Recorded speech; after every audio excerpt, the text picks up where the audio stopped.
Hey guys, in this video I'll show you how you can use Google Sites on your phone. So make sure to watch the video till the very end, and let's begin. So start by opening your web browser on your smartphone.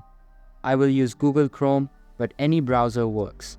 Search for sites.google.com and you will be sent to this page. Here you might see a message about using it on desktop, but we want to use it on our phone. Here's what to do in Chrome.